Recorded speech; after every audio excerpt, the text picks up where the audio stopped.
Mark, can I touch on the Quinn Ewers discussion going in here about Sure. Ryan Day not putting him on the travel roster for some games in 2021 and how egregious that was. This is a kid who came in late for camp and was the fourth or fifth quarterback on the roster. It was actually the fifth, the number 5 quarterback, considering I believe they traveled Jagger LaRoe, a senior walk-on. He wasn't ready. I mean, it's a joke at this point that this is still a topic. He wasn't ready. Freshmen, there are plenty of freshmen who stay home and don't travel on for road games. You can only take 72 or 73, something like that. So somebody's gonna have to stay home. And the guy who doesn't yet know the offense is probably going to be one of those who stays home. So I see every once in a while, I see Ohio State fans get up in arms about that, and you shouldn't. There was no situation where he was going to come in and do anything other than hand the ball off if he were called on in an emergency. And it's let it go. He's gone. Ohio State is doing just fine without him. It was a terrible decision by him to come to Ohio State for money, and hopefully everybody has learned their lessons. And I think everybody's happy with where they are now. Is he draft eligible after this upcoming season by going to college a year early? Yep. Well, that was the decision, back then, was to get his NIL money and start his NFL clock. And then, of course, after the 2021 season, it was obvious that Stroud was going to maintain that job for 2022. So he saw no opportunity to play at Ohio State in 2022. Ultimately, that is what colored his decision, I think, more than anything regarding being on a travel roster or whatever. So usually they travel most, if they have 4 scholarship quarterbacks, they do usually try and take all 4 of them with them on the road because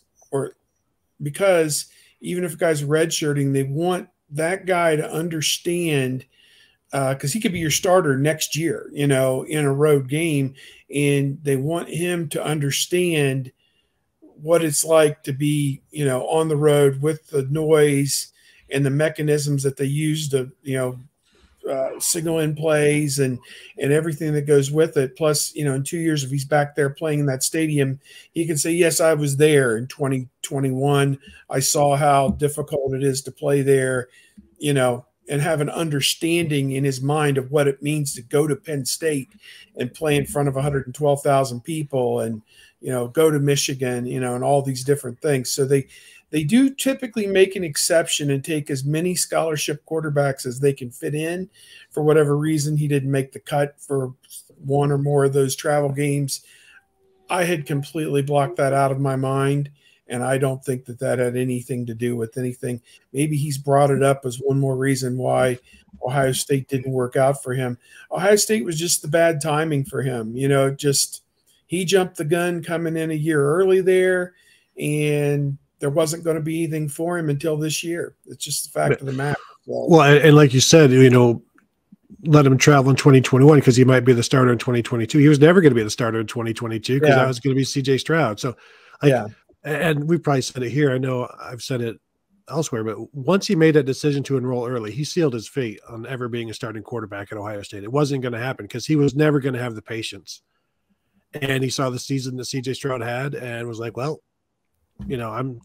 I could go somewhere and start in 2022, or I can be the backup here or the third string here. So you also can't earn NIL money as the third string or the backup like you can the starter at Texas Tech, where he knew he could go. And so, this is every decision he has made has been about money. And so, hopefully it works out for him. I am excited to see Hudson Card at Purdue this year. I'll tell you that. Hey, I have a question or comment to make. You mentioned that he wasn't ready in 2021 to even be like the backup or whatever. My question, Steve in Ohio, and I'll shut up and listen. Is he ready now to be the starter at Texas? That was going to be my point.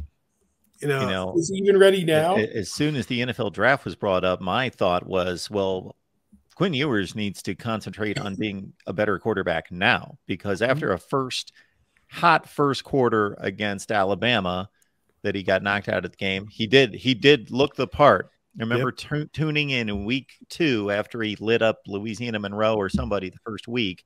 Then he shows up against Bama, and he looked impressive for a quarter. Then he gets knocked out. He comes back a few games later, and he had one marginal season.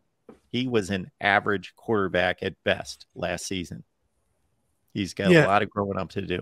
And I know Sark has named him the starter, and I would expect him to do well. But I think his problem is you have to have your eye on the future. He's always looking ahead, and he's not been focused enough on where he is. And if you're not looking and focused on where you are and doing well right then and being the best version of yourself, like if you're always just envisioning yourself somewhere else, like you're never going to get there as good as you could be if you start where your feet are, as the coaches say.